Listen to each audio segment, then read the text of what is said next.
இலங்கை கடற்படையால் தமிழக மீனவர்கள் கொல்லப்படுவதை கண்டித்து ஆர்ப்பாட்டம் நடத்திய தமிழக காங்கிரஸ் தலைவர் தங்கபாலு உட்பட 200 பேர் கைது செய்யப்பட்டு விடுவிக்கப்பட்டனர்.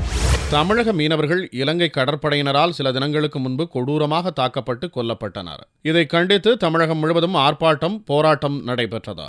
இந்நிலையில் சென்னை மயிலாப்பூரில் இலங்கை அரசிற்கு எதிர்ப்பு தெரிவித்து தமிழக காங்கிரஸ் தலைவர் தங்கபாலு தலைமையில் கண்டன ஆர்ப்பாட்டம் நடந்தது.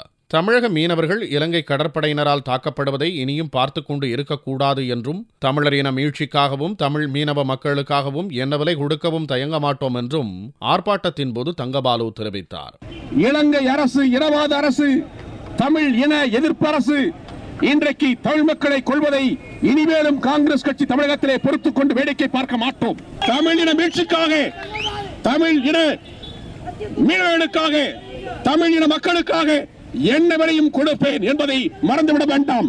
ஆர்ப்பாட்டத்தில் ஈடுபட்ட தங்கபாலு உட்பட காங்கிரஸ் கட்சியைச் சேர்ந்த 200 பேர் கைது செய்யப்பட்டனர். இதற்கிடையே காங்கிரஸ் கட்சியிலிருந்து தங்கபாலுவால் நீக்கப்பட்டோர் பிரச்சனையில் தங்கபாலுவை கண்டித்து தமிழகம் முழுவதும் இளைஞர் காங்கிரசார் சார்பில் சென்னை உட்பட பல்வேறு இடங்களில் தொடர்ந்து போராட்டங்கள் நடந்து வருகின்றன. திருவாரூர் மாவட்டம் திருத்துறைப்பூண்டியில் இளைஞர் காங்கிரஸ் அமைப்பினர் காங்கிரசின் அடிப்படை உறுப்பினர் பதவியிலிருந்து விலக்கப்பட்ட 19 பேருக்கு ஆதரவு தெரிவித்தும், தமிழக காங்கிரஸ் தலைவர் பதவியிலிருந்து தங்கபாலுவை நீக்க வலியுறுத்தியும் தங்கபாலுவின் உருவ பொம்மையை எரித்து ஆர்ப்பாட்டத்தில் ஈடுபட்டனர்.